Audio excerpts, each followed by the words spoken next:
I really enjoy perusing the RackForms forum because it is a great way to ask a question, and then when the answer is given, make sure that everybody else gets to see that answer.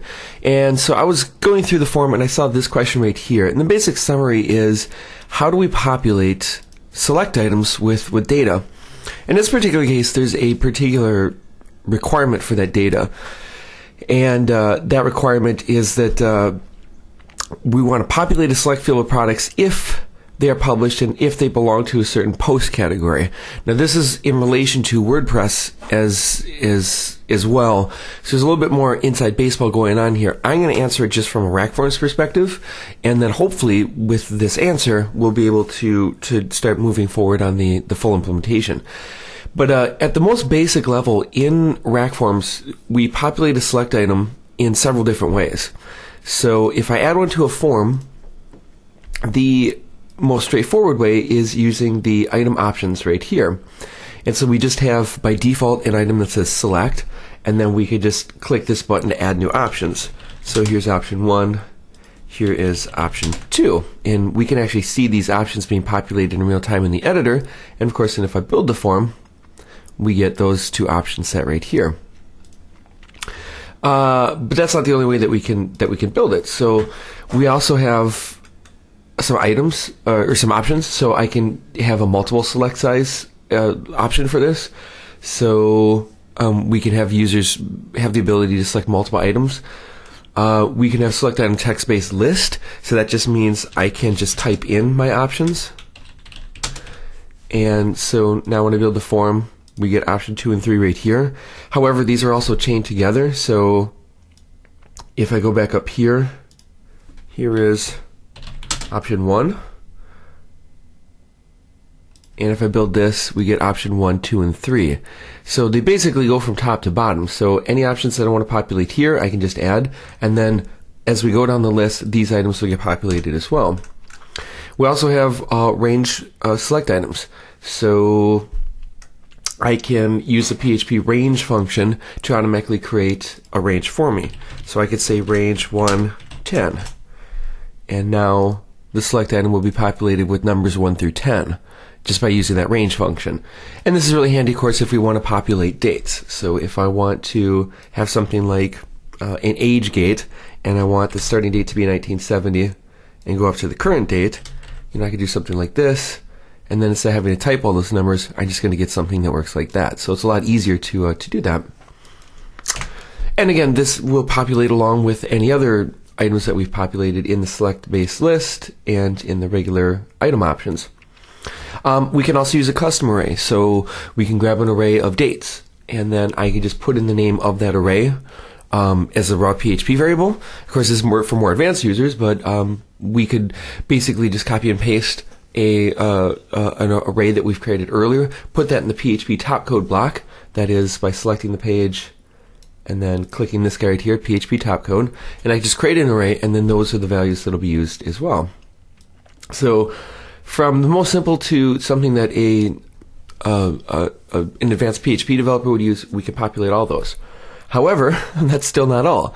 We also have the incredibly powerful data source, and this is where the real bulk of this answer comes in. So I wanted to point out that we have all those different ways to populate a select item, but then this is probably going to be the most common. And so the way it works is, if I have a dynamic query, what it essentially means is I have a database. In this case, we're looking at the RackForms FB demo database. This is always installed whenever we install RackForms. And we have a couple fields: name, age, email is what we're going to concentrate here on. And what I want to do is I want to populate the select item with all the names. So to do that, all I'm going to say is I'm going to toggle on dynamic query, and I'm going to write the SQL statement then to select name from FB demo. And now when I build this form, here are all the names from that database table. The trick, of course, is that we are writing raw SQL. However, there are some shortcuts. So if we're doing web development work, there's really no excuse why we shouldn't have, and this is personal preference, of course, but there's really no excuse why we shouldn't have a database application. You've probably heard of PHP MyAdmin, which is a great tool, but there are also desktop versions of these same tools. The one I'm using is called DB Forge Studio. Could not recommend this more. It is a great program. But there's also something called Toad for MySQL. That is T-O-A-D, Toad for MySQL. And it'll do close to the same thing. And the reason why I bring up those applications is because they have SQL designer modes.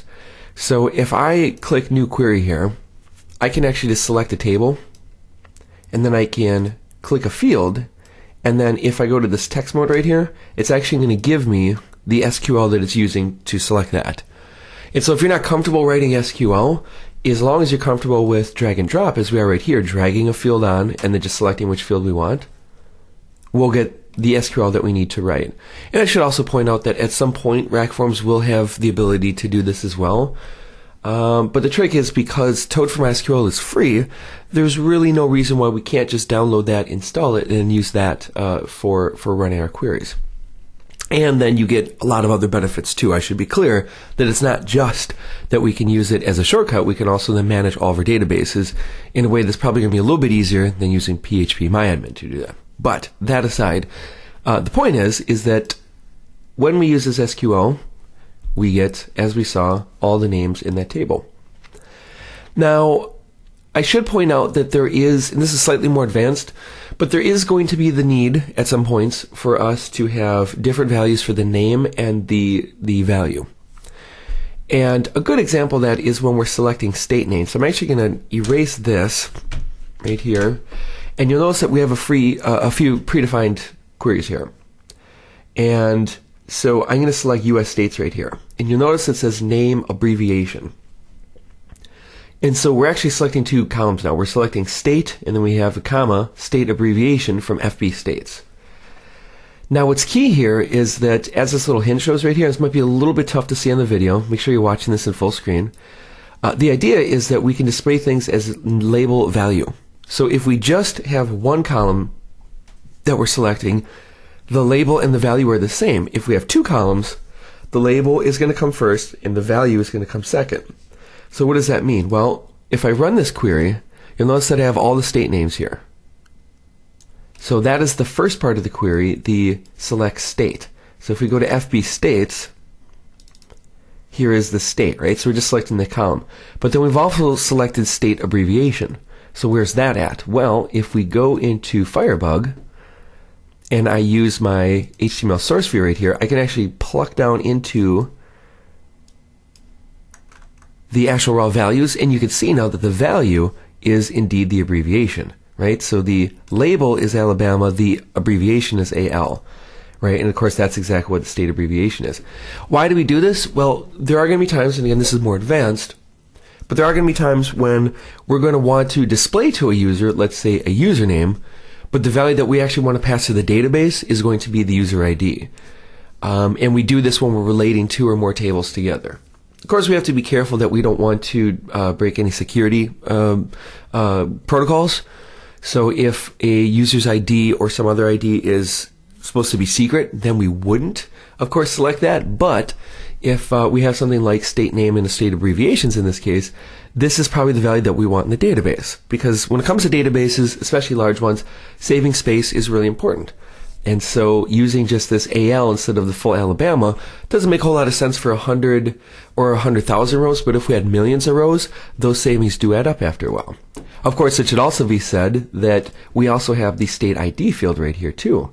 So to save even more space, instead of using state abbreviation, we could just use state ID, right? And then we just use an int field, which saves even more space. Totally up to you, but the point is, in RackForms, it's there for us to use that, right? The idea of a separate name and value. In closing then, the post here, again, I said we're not going to get into this now. It's a little bit too advanced for us, just in terms of, we don't want to get too specific. But the idea here was products if they are published and if they belong to a certain post category. So my guess is that in our database, published, because we're talking about WordPress data, would mean that there's going to be a field somewhere in a WordPress database where published is going to be a value of either 0 or 1, something like that. And so we would go into our statement here and we would say, with the where statement, where pub equals 1 or something like that. right? And then using our SQL statement, just as we can with any other SQL, we can actually make sure that the values that we're putting into this display field make sense. It should also be pointed out, of course, that these values can be dynamic right here.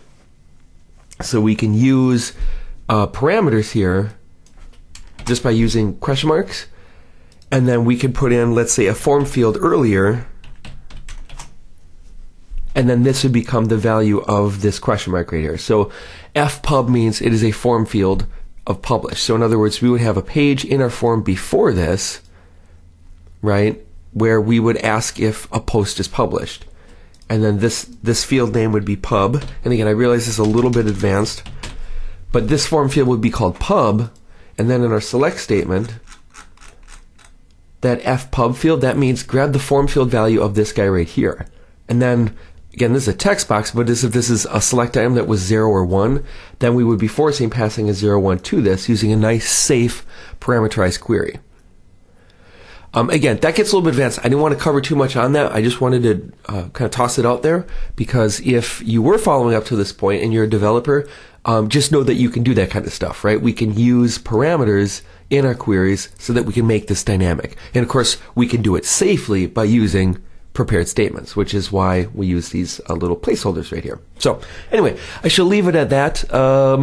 Again, if you have any other questions, just as the forums are a great place to share questions and hopefully answers with folks, please know that you can always contact directly me at info@rackforms.com, and I'm always happy to answer your questions. So thanks a lot, and I hope you've learned a little something from this.